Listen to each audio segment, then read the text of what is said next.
Olá pessoal, e nesse vídeo nós vamos traduzir para vocês várias siglas do mercado financeiro que muitas pessoas têm dúvida, principalmente os investidores iniciantes que acabam se assustando com todas essas siglas, com essa sopa de letras. Mas não se preocupa que nesse vídeo você vai entender tudo e você vai perceber como não é tão difícil assim essas siglas.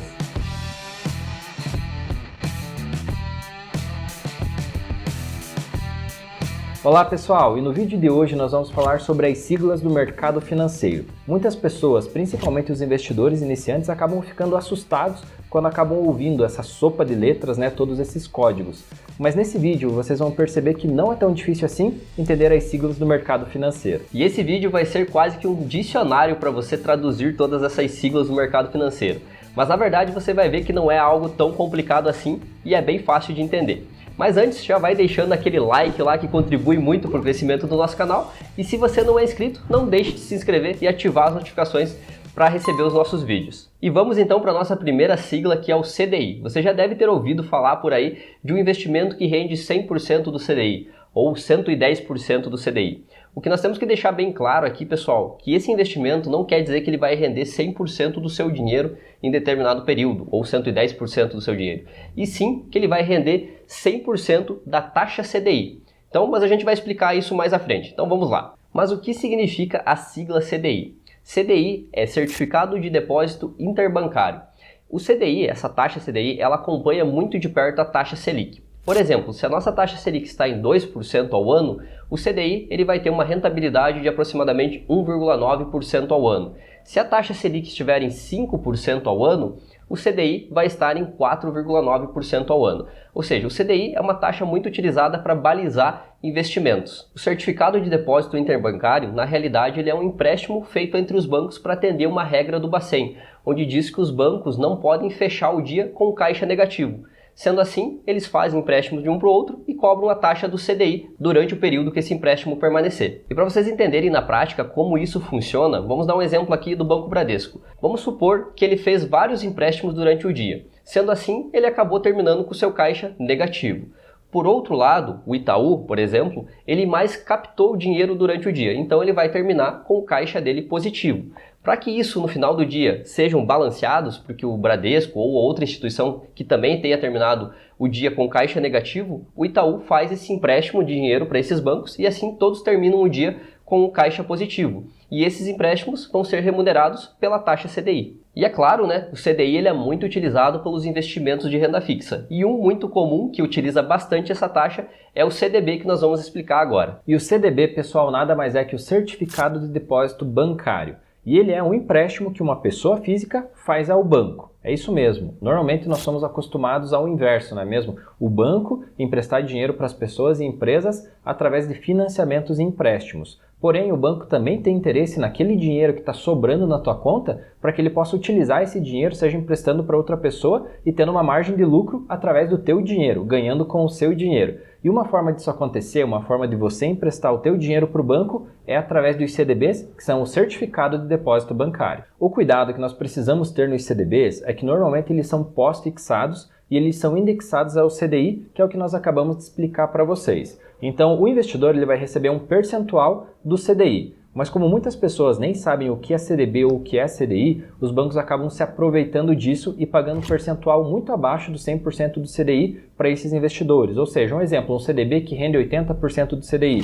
E esses investimentos que rendem abaixo desse 100%, eles acabam se tornando péssimos investimentos, até mesmo piores do que a poupança. Inclusive, nós já temos um vídeo aqui no canal onde nós explicamos essa armadilha dos investimentos ruins, vai estar aparecendo aqui em cima e vai também estar na descrição desse vídeo. Mas vale alertar todo mundo aqui, pessoal, que não significa que todos os CDBs são investimentos ruins. Como nós falamos, normalmente os investimentos dos bancos tradicionais rendem menos do que 100% do CDI, o que torna eles péssimos investimentos. Porém, existem vários outros bancos que oferecem CDBs que superam 100% do CDI e são ótimos investimentos para quem quer superar a inflação e não correr riscos. E chegamos agora a uma taxa que provavelmente é bem conhecida pelo brasileiro, que é a Selic, ou seja, Sistema Especial de Liquidação e Custódia.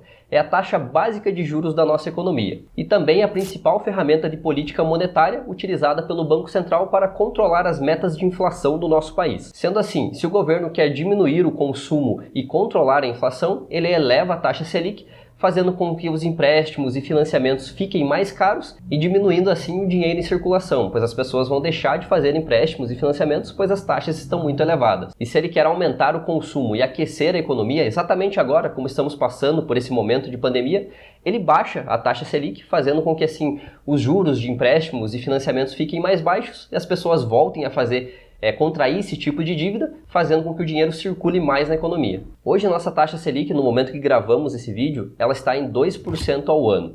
Essa taxa ela é decidida pelo Copom a cada 45 dias. Ou seja, são 8 reuniões ao ano para decidir se a taxa Selic vai subir ou descer ou se manter. E essas constantes alterações na taxa Selic acontecem para atender interesses do governo e do Banco Central a respeito da nossa economia. E por esse motivo ela é considerada a taxa básica de juros do nosso país. E agora nós vamos falar sobre as LCAs e as LCIs. Assim como nós já explicamos nesse vídeo a respeito do CDB, ele nada mais é do que um empréstimo que uma pessoa faz para um banco. E as LCIs e LCAs são exatamente a mesma coisa. A única questão é que nas LCIs e LCAs elas são isentas de imposto de renda, coisa que o CDB não é. A grande diferença é que nas LCIs e LCAs o banco precisa direcionar o recurso do investidor única e exclusivamente para o setor de destino desse investimento. No caso de uma LCA, que é letra de crédito do agronegócio, o banco precisa direcionar esse recurso literalmente para empréstimos e financiamentos que são voltados a plantações ou a insumos do agronegócio.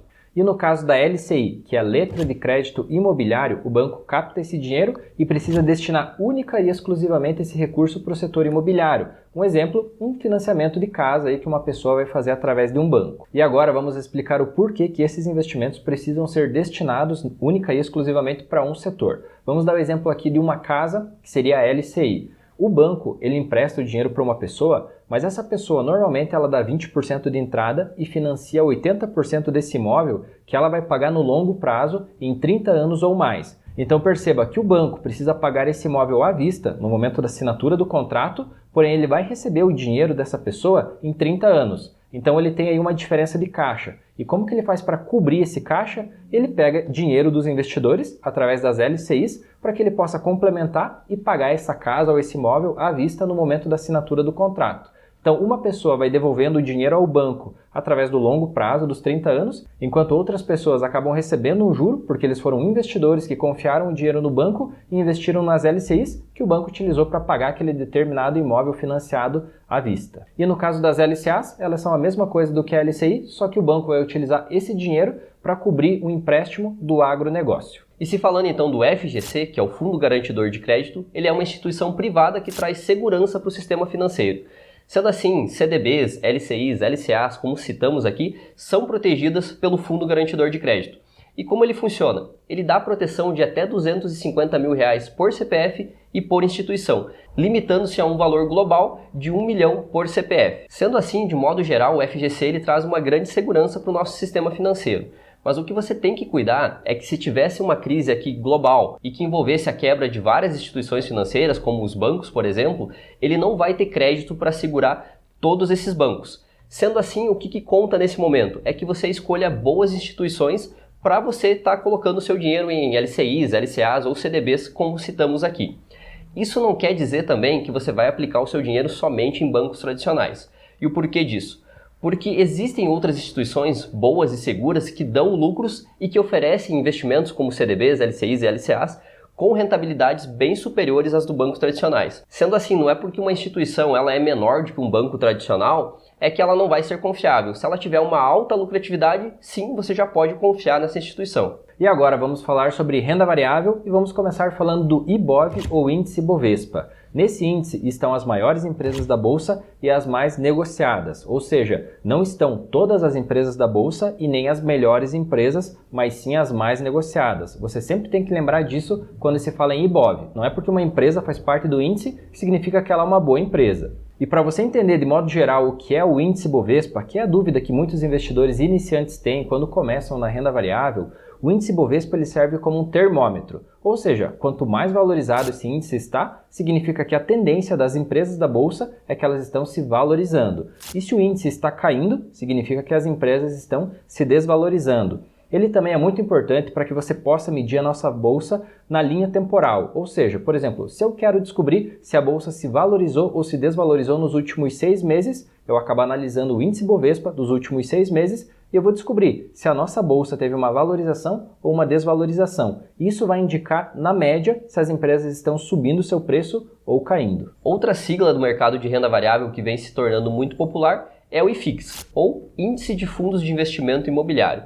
Ele segue a mesma relação do Ibovespa que o Clayton acabou de citar, só que ao invés de contemplar as ações, ele vai contemplar os fundos imobiliários mais negociados da nossa bolsa. Então é por ele que vamos conseguir acompanhar se a média dos fundos imobiliários estão se valorizando ou desvalorizando. Segue aquele mesmo exemplo que o Clayton citou. Se em 6 meses eu quero saber se a maioria dos fundos se valorizaram ou desvalorizaram, eu vou acompanhar o IFIX. E lembrando aqui, pessoal, um ponto bem importante, estamos falando dos fundos imobiliários, tá? E esse índice que citamos, o IFIX, ele contempla os fundos mais negociados. Isso não quer dizer que dele estão os melhores fundos imobiliários. E quantas siglas, não é mesmo, pessoal? Mas também vocês perceberam que não é algo tão difícil assim. Ou seja, é normal o investidor iniciante ter muitas dúvidas porque é tudo resumido em siglas, né? Essa sopa de letras, e as pessoas acabam ficando com dúvidas, né? De não entender direito ou nunca dominar esse assunto. Mas se você continuar estudando um pouquinho todos os dias, se inscrevendo em canais como o nosso, você vai estar recebendo sempre esses conteúdos novos,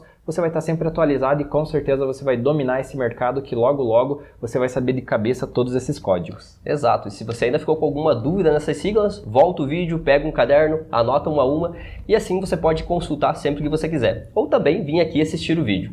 Fala aqui pra gente então nos comentários o que você achou desse conteúdo. Tinha alguma sigla que você não sabia o significado? Escreve aqui pra gente saber a sua opinião a respeito disso. E é claro, deixa o seu like, se inscreve no canal e nos vemos no próximo vídeo. Até a próxima!